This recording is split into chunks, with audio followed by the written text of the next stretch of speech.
할렐루야. 추석과 명절 잘 보내고 계시죠? 넉넉한 한가위 그리고 여유와 풍성함이 있는 명절 지내시기를 축복합니다. 57년경 바울이 고린도에서 편지 하나를 쓰는데 로마에 있는 교인들을 향해 편지를 씁니다. 이 편지가 기독교의 진리를 이해하기 위해서 반드시 읽어야 될 로마서인데요. 당시 로마에는 5개의 작은 그리스도인 공동체가 있었는데 아직 그때 신학교가 없었으니 목회자가 없었고요. 사도들이라는 분들이 계셨지만 그 사도는 11명의 사도는 다 예루살렘 쪽에 다 있을 거고요. 그리고 사도로 이제는 인정받기 막 시작한 바울이 그곳에 있었습니다. 그 당시 교회는 조직체도 없었고 이런 신학적인 그런 든든한 배경도 없는 시대였기 때문에 열정은 그들에게 있었지만 기독교의 진리에 대해서 하나라도 체계적으로 배운 적이 없는 분들 아니에요. 그러니 이제 막 걸음마를 시작한 그 교회가 여러 가지 난제들이 많다는 것은 충분히 우리가 상상해 볼 수 있을 겁니다. 유대인 출신 교인들도 있고 또 헬라와인 출신 교인들도 같이 와 있으니까 얼마나 다른 문화, 얼마나 다른 종교적인 백그라운드 이런 일들이 많았겠습니까? 그러니까 굉장한 논쟁거리가 늘 교회에서 생기기 마련이죠. 옛날에 교회 다니기 전에 있었던 습관들을 그대로 교회 갖고 와서 고집하는 교인들도 있을 거고요. 우리가 아는 고린도 교회를 보낸 편지들, 데살로니가 편지들 이런 편지들을 보면 그 당시 교회들이 얼마나 그 사도가 해결해야 될 문제들이 많았는지를 엿볼 수 있는 편지들입니다. 이런 환경 속에서도 바울은 로마 교회에 각별한 애정을 갖고 있었던 것은 이 세계의 중심이 로마이기 때문에 그 로마 교회를 통해서 스페인 땅끝까지도 복음이 전화될 수 있고 또 온 세계에 복음을 전하는 아주 핵심적인 교회가 될 것을 믿었기 때문에 로마 교회에 굉장한 애정을 갖고 꿈을 갖고 있었습니다. 이런 상황에서 이제 로마 교인들에게 편지를 보냈으니 그 편지에 담긴 내용이 얼마나 중요했겠어요. 뭘 더 말하고 싶었고 무엇을 더 강조하고 싶었는지 단순히 우리가 이 로마서를 간단하게 요약할 때 의인은 믿음으로 말미암아 산다, 이신득의 이런 논리만 이 로마서에 딱 하나만 있는 건 아니거든요. 여러 가지 성도들의 삶에서 지켜야 될 삶의 실천적인 것들, 신앙생활의 행동 지침들이 역시 로마서에도 다 담겨 있습니다. 우리가 믿는 것은 로마서의 중심 주제는 우리가 믿고 있어요. 뭐예요? 오직 의인은 믿음으로 말미암아 산다. 이것이 종교 개혁자들의 넘버원 주제였어요. 오직 은혜로 믿음에 이르게 된다라는 믿음이에요. 여러분들 그거 믿으시죠? 아멘. 네. 여기서 중요한 것은 그럼 믿음으로 구원에 이른다라고 할 때 그 믿음이 뭡니까? 라고 물어보면 또 약간 복잡해져요. 믿음이 그럼 뭐라고 설명을 해야 되나? 이 믿음은 그냥 예수 그리스도십니다. 이 복음을 믿는 것인데 예수 그리스도가 복음 그 자체거든요. 그래서 기쁜 소식이 전해졌다. 그럴 때 그 기쁜 소식 예수님이 왔다는 소식이고 그게 복음이죠. 그 복음을 믿는 사람들, 그래서 예수님을 믿는 사람들은 구원에 이른다라고 하는 것이 이 개신교회가 믿고 있는 그리고 종교개혁 전통을 따르는 우리 한국교회가 믿고 있는 가장 중요한 교리 중에 하나입니다. 그럼 예수님 자체가 복음이라고 한다면 예수님이 인생 속에서 부활만 똑 떼서 이게 복음이다, 또는 예수님의 거기서 딱 떼서 십자가만 복음이다 라고 할 수 있는 게 아니에요. 예수님의 생애 전체가 한 덩어리로 이게 복음이다. 그래서 그분이 삶을 살았던 삶을 따르고 그분이 만났던 사람들에 대한 관심을 가지고 그분이 어떤 목표로 인생을 살았는가를 전체를 보는 것이 그게 복음이라고 하는 덩어리입니다. 예수님을 믿는 것은 그 복음을 믿는 것이라는 거예요. 자, 오늘 말씀에서 사도는 이렇게 고백을 해요. 나는 복음을 부끄러워하지 않겠다. 복음을 부끄러워하지 않는다는 거예요.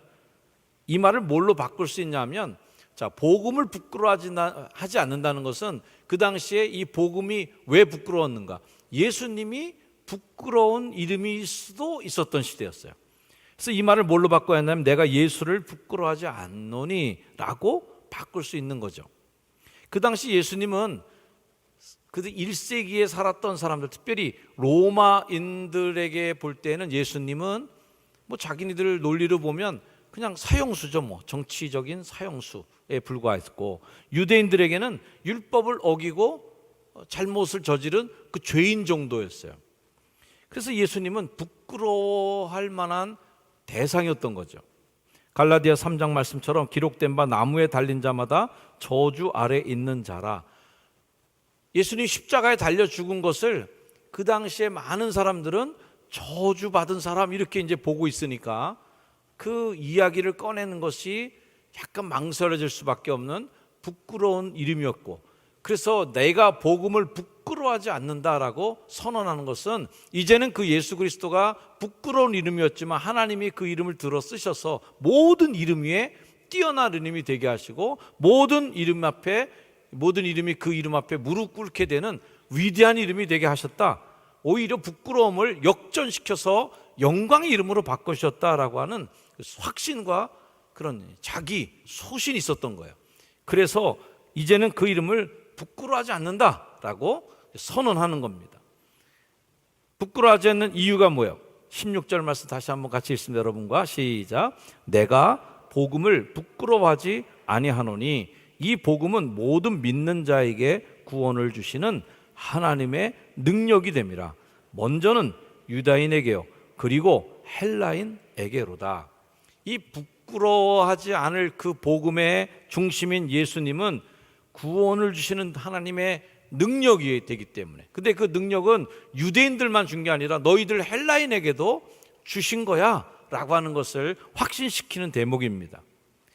어느 누구도 예수 그리스도를 통하지 않고서는 의롭다 하심을 잊게 될 수가 없을 터인데, 예수님을 통해서라고 할 때에 통한다는 말은 예수님을 단지 예수님의 이름을 알고 나 그 양반 알아, 나사렛에서 태어났잖아, 베들레헴에서 태어나고 나사렛에서 자랐고 그 아버지는 요셉이고 엄마는 마리아잖아, 나 다 알지 내가, 이거의 지식이 아니라 예수님을 통해서라고 할 때에 인격적으로 영적으로 그분의 삶과 결합이 일어나서 그리스도와 합하여 세례를 받은 자는 라고 하는 표현 그대로 예수님의 생각과 합해지고 예수님의 인생과 합해지고 영적으로 예수님과 합해지는 사람이 십자가에서 예수님과 함께 죽고 예수와 함께 사는 그러한 인격적 예수 그리스도를 만난다는 일이죠. 자, 이래서 16절에 17절로 이어져 가면서 17절에 이런 말씀이 나와요. 자, 같이 읽어볼까요? 다시 한번 시작. 복음에는 하나님의 의가 나타나서 믿음으로 믿음에 이르게 하나니 오직 기록된 바 오직 의인은 믿음으로 말미암아 살리라 함과 같으니라. 자, 오직 의인은 믿음으로 말미암아 산다라는 이 말은 하박국 2장 4절의 말씀의 인용인데요. 여기서 의인은 믿음으로 말미암아 산다라고 할 때 하나님께 의롭다 하심을 인정받은 사람은 믿음으로 산다, 믿음으로 말미암아 산다. 좀 이상하죠, 사실은. 의인 자체가 이미 믿는 사람인데 믿는 사람은 믿음으로 산다. 그러면 중복된 말들이 연속해서 나와서 좀 어색하게 들려오기 쉽습니다. 영어 성경을 보면 조금은 이해가 좀 다른 각도로 보여지는데 The righteous will live by faith. 믿음으로 말미암아 살게 된다. 의인은 그러니까 믿음으로 인해서 산다는 그런 말씀이에요. 이 믿음으로라고 하는 faith로 번역된 이 말은 에무나라고 하는 히브리어의 번역인데, 이 에무나라는 말이 사실은 어떤 뜻이냐면 견고하다, 확고부동하다, 신실하다, 충실하다, 성실, 이런 유형의 단어입니다. 자, 이 에무나라는 단어가 구약 성경에만 49번 나오는데 그 중에 대부분은 다 번역이 뭘로 되어 있냐면 시편에도 다 이 에무나라가 번역될 때는 신실이라는 단어로 번역이 됐는데 믿음으로 번역된 곳은 하박국 2장 4절 여기만 그렇게 믿음으로라고 번역이 돼 있어요. 에무나라고 하는 이 말은 어떤 어려움을 당해도 확고부동하게 하나님 앞에 신실함을 보여라는 거예요. 어떤 고난 속에서도 하나님의 약속을 붙들고 충성해라, 이런 신실함을 의미하는 단어인 거죠. 믿음의 사람들이 그렇게 견뎌내면서 이겨내는 신앙의 힘은 어디서 나오느냐 하면 신실함에서 나오는 거죠. 약속을 지키는 거기 때문에. 세례받을 때 약속을 지키는 거고, 하나님과 구원의 감격을 경험했을 때 약속한 것을 끝까지 지키는 신실함이 믿음을 만들어가는 가장 중요한 힘인 거예요. 하나님이 신실하시기 때문에 우리도 신실함으로 하나님께 응답하는 그 만남이 일어나는 것이 믿음의 현장이고 구원의 접점이 일어나는 것이죠. 구원은 어떻게 일어나요? 하나님이 신실하기 때문에 일어난 거예요. 너희들 구원해 줄게, 살려낸다 하는 그 약속을 지키시기 위해서, 죄악된 인간들을 살리기 위해서, 약속 지키기 위해서 죄를 다 같이 짊어질 인간의 몸을 입고 이 땅에 오신 약속을 지킨 거예요. 그런 하나님 앞에 우리가 신실함으로 응답해서, 그럼 나를 위해 죽으신 그 사랑에 감격받아서 나도 신실하게 당신의 삶에 응답하는 삶을 살겠습니다 라고 할 때 이게 만남이 일어난 것이 구원이라고 하는 것으로 드러나는 겁니다. 사랑하는 성도 여러분, 하나님의 신실을 여러분 믿기 때문에 오늘도 교회 오는 사람이 된 거라고 저는 믿어요. 하나님이 거짓말 칠 거야 아마, 하나님이 우리를 속일 수도 있어, 이렇게 생각한다면 어떻게 우리가 이 명절 아침에도 예배당에 나올 수 있겠습니까? 옛날에 좀 유행했던 그런 농담 중에 어떤 분은 초파일에 가서 등 달고, 또 뭐 크리스마스 때는 성당 가서 예배 보고, 부활주일은 교회 와서 예배 보고, 그래서 당신 왜 그러냐 그랬더니 어떻게 될지 모르니까 보험 들어놓는 거라고, 죽었을 때 갑자기 거기서 부처가 있으면 어떡하냐고, 거기서 또 성모 마리아가 있으면 어떡하냐고, 예수님 있으면 어떡하냐고, 그래서 각각 다 이렇게 적당하게 보험을 들어놓는 거라고. 그렇게 예수를 믿는 거라면, 신실하신 하나님에 대한 믿음이 없다면 그 믿음은 뭐 별일 없는 믿음이겠죠. 하나님이 신실하신 하나님인 것을 믿기 때문에 그 구원에 응답하는 우리의 삶이 될 때 하나님은 꼭 기억해 주시고 그 이름을 천국에서 불러주실 것을, 신실하신 하나님을 믿기 때문에 우리가 노력도 하는 거고, 그 믿음을 하나님께로 향하건 믿음을 갖고 살아가는 거죠. 하나님이 불안해, 믿음이 불안해, 이건 있을 수 없죠. 자, 그렇다면 신실하신 하나님께 응답하는 삶, 신실은 어떻게 그럼 살아가는 걸까라고 하는 질문을 해볼 수 있습니다.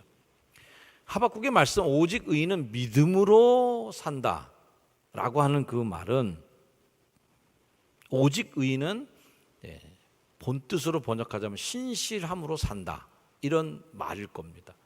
하박국과 로마서에 조금 차이가 있다면, 하박국의 하나님은 하나님의 신실이 더 강조됐다면, 로마서의 신실함, 믿음이라는 것으로 번역됐을 때는 인간이 하는 그런 신실, 사람이 하나님께 보여주는 신실이 좀 더 강조가 됐다라고 조금 차이를 볼 수 있을 거예요. 바울은 내가 이렇게 열심히 복음을 왜 전하는지에 대해서 이유를 이렇게 얘기합니다. 1장 5절 말씀에 우리가 은혜와 사도의 직분을 받았어요. 그래서 그런 은혜에 보답하는 마음으로 사도의 직분을 주셨으니까 거기에 열성적으로 응답하는 마음으로 열심히 뭔가 일해요. 뭐예요? 그의 이름을 위하여 모든 이방인들에게 전도하는 사명을 가는 거예요. 그런데 이방인들 중에서 어떻게 되기를 원하고 그가 일하고 있어요? 믿어서 순종하는 데까지 이르도록 열심히 돕는 거예요. 열심히 전도하는 거예요. 믿어 순종하게 한다라는 거예요. 믿음과 순종이 동시에 강조됩니다. 그들을 믿게 하고 그들이 순종하게 하는 거다. 로마서 10장 말씀에는 유대인들이 구원에서 조금 1순위에서 배제돼서 밀려난 것을 이렇게 이유를 얘기합니다. 하나님의 의를 모르고 자기 의를 세우려고 힘써 하나님의 의에 복종하지 않았기 때문이다. 여기서도 역시 순종의 반대말인 복종하지 않았다라고 하는 표현으로, 왜 그들이 하나님의 구원에 반열해서 촛대를 뺏기고 이방인들에게 그 구원의 촛대가 옮겨져 가고 있는가? 복종하지 않은, 하나님의 신실하심에 복종하지 않은 것, 순종하지 않은 것이에요. 믿음과 순종은 그래서 따로 놀지 않고 믿음을 갖고 있으면 순종하게 되는 결과로 당연히 나타난다라는 겁니다. 믿음이 출발점이면 순종은 그 믿음의 종점까지 가게 만드는 흔들림 없이 그 말씀을 따라 살아가게 하는 힘이 바로 그 순종의 힘인 거죠. 그러므로 믿음은 순종으로 증명이 되는 거예요. 같이 한번 읽어볼까요? 시작. 믿음은 순종으로 증명됩니다. 야고보서의 말씀처럼 믿음은 행함으로 증명이 된다라는 말과도 비슷한 말일 겁니다. 그러므로 우리 크리스찬들이 지금 내가 그리스도인으로 크리스찬으로 잘 살고 있나 하는 걸 점검해 보려면 먼저 신실함의 척도를 재보는 거죠. 나 자신을 믿는 사람으로 여기면서 나 예수 믿는 사람이에요, 나 교회 다녀요 라고 말하지만 우리가 어떻게까지도 표현할 수 있어야 될까? 저는 신실한 사람입니다. 신실함이라는 말의 뜻에는 정직함도 들어있고 약속을 지키는 마음이 들어있고 충직하고 확고부동하고 이런 아까 얘기했던 에무나라고 하는 단어를 설명할 때 있었던 그 속성들이 나오는 거죠. 오늘날에 우리 스스로가 우리 문제를 점검해 본다면 나는 크리스천입니다 라는 사람은 많지만 나는 신실한 사람입니다 라고 말하는 사람이 부족한 게 아닌가 하는 생각을 하는 거죠. 우리 크리스천들은 거룩하도록 부름받은 사람들입니다. 레위기 말씀처럼 내가 거룩하니 너도 거룩할지어다 라고 하신 말씀대로 레위기는 그래서 우리가 거룩하게 사는 방법을 알려주려고 제사는 이렇게 드려야 된다, 이건 먹지 말고 이건 만지지도 말고 이런 방법들을 많이 거기서 가르쳐 줍니다. 거룩함을 이루려면 속성이 거룩함으로 외형은 이룰 수 있지만 속까지 거룩해지려면 그 속의 속성은 뭐가 있어야 되냐면 신실함이 그 안에 담겨 있어야 된다라고 말할 수 있습니다. 신실함이 빠진 성도를 예수님이 뭐라고 얘기해요? 맛을 잃은 소금이다 이렇게 얘기합니다. 그래서 사람들에게 밟힐 뿐이다. 그래서 이 말씀을 이렇게 바꿔도 볼 수 있을 거예요. 내가 거룩한 이를 내가 신실하니 너희도 신실할지어다. 할렐루야. 하나님은 믿음으로 사는 우리에게 오직 의인은 신실함으로 살지어다, 신실함으로 말미암아 산다라는 말씀을 주십니다. 주님이 여러분에게 신실함을 요구하시는 것을 믿으시기를 주의 이름으로 축원합니다.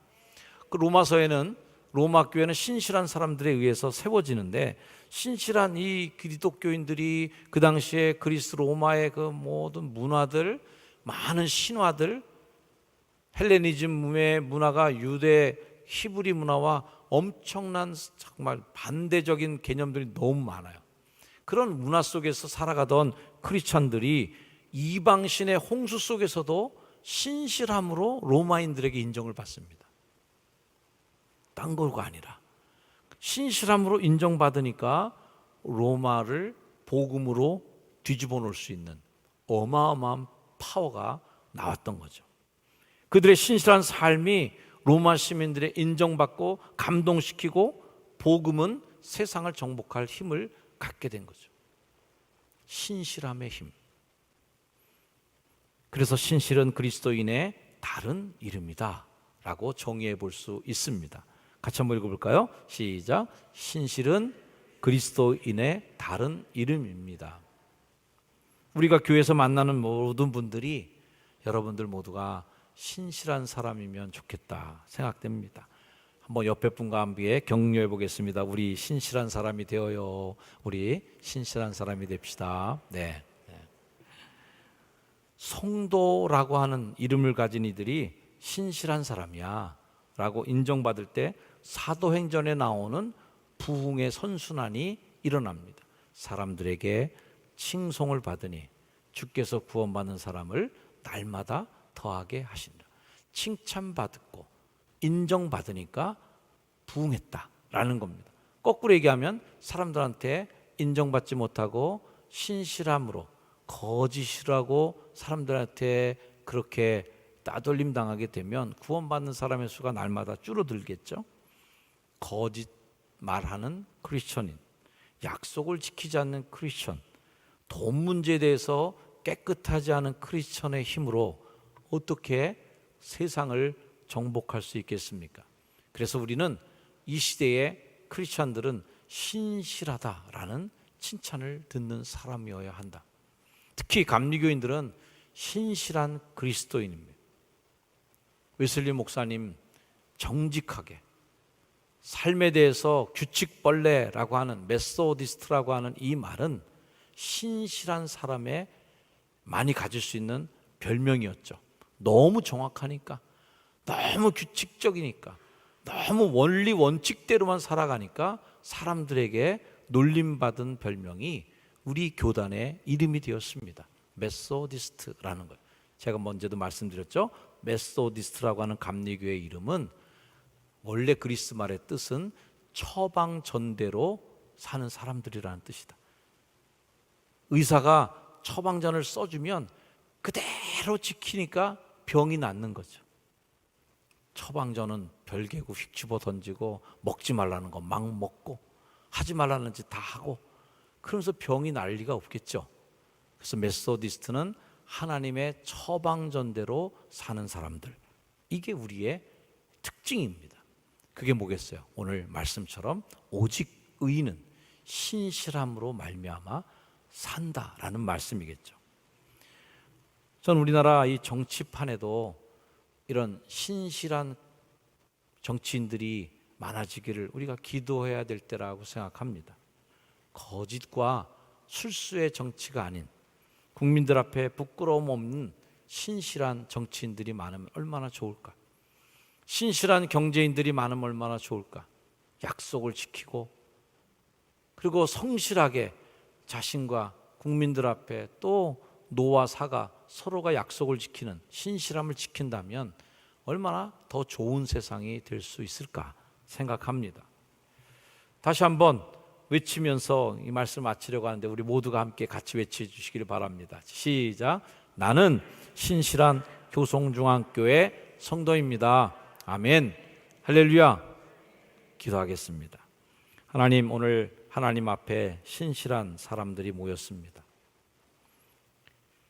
주일 약속 지키기 위해 이 자리에 또 나온 성도들, 살면서 말씀대로 살아보려고 신실한 삶을 위해 노력하는 사람들, 그래서 오직 의인은 믿음으로 말미암아 산다는 말씀, 오직 의인은 신실한 삶으로 살아간다라고 하는 믿음의 고백으로 믿으며 오늘도 신실함을 주께 약속드립니다. 주님, 우리와 함께하여 주옵소서.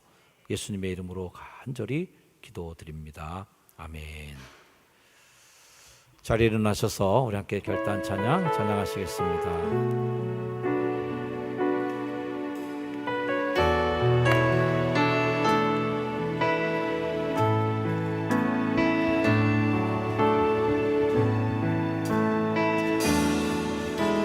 주님 보좌 앞에 나아가 참된 안식과 기쁨 나누이겠네. 경배하며 주의 얼굴 구할 때 신실하신 주님 찬양. 기도 들으시는 하나님, 기도 들으시는 하나님, 폭풍 속에 내 등불 내 도래시라. 주의 날개 아래서 내 맘 쉬리니 신실하신 주님 찬양해. 신실하신 하나님, 신실하신 주, 나의 주 하나님은 신실하신 주님.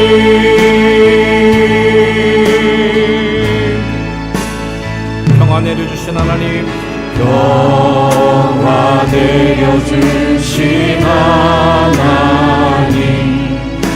나로 고통받는 자를 위로하게 하소서. 나의 평생에게 주의 사랑을 전하리. 신실하신 주님 찬양해. 아멘. 신실하신 하나님, 신실하신 주, 나의 주 하나님은 신실하신 우리 모두 함께 신실한 주님, 신실하신 하나님, 아멘. 신실하신 주, 나의 주 하나님은 신실하신 주님. 우리 신실하신 하나님으로 우리가 고백드렸는데 그 하나님을 믿는 우리도 신실해야 하지 않겠습니까? 우리가 아무리 죄를 지었어도, 우리가 아무리 하나님을 멀리하고 있더라도 하나님은 약속을 깨지 않으셨습니다. 인간의 몸을 입고 내가 너를 구하러 갈게. 너희들이 스스로 문제를 해결하지 못한다면 내가 죄를 대신 짊어지고 죽어줄게 하는 하나님의 그 신실하신 약속대로 우리가 나음을 입고 치료를 받은 이들입니다. 하나님을 믿는 우리들도 그 약속을 지켜나가며 정직하고 순전하게 신실함의 속성을 유지하는 크리스찬 믿음의 사람들이 되기를 작정하며 결단하는 기도 드리겠습니다. 기도하겠습니다. 하나님, 신실하신 하나님 감사합니다. 우리와의 삶의 약속을 지켜주신 하나님 감사합니다. 우리도 그 신실함에 응답하는 이들이 되도록 도와주시고 하나님의 역사하심을 인정받게 해주시고 신실하신 하나님과 우리 사이 약속을 지켜나가는 거룩한 하나님의 백성 되도록 인도해 주셔서 하나님이 신실하신 우리도 신실하고 의인은 믿음으로 한다는 믿음의 고백처럼 우리 의인으로 하나님을 믿는 신앙인으로 신실한 인생길 살아나가는 성도들 되게 하옵소서. 예수님의 이름으로 기도합니다. 아멘.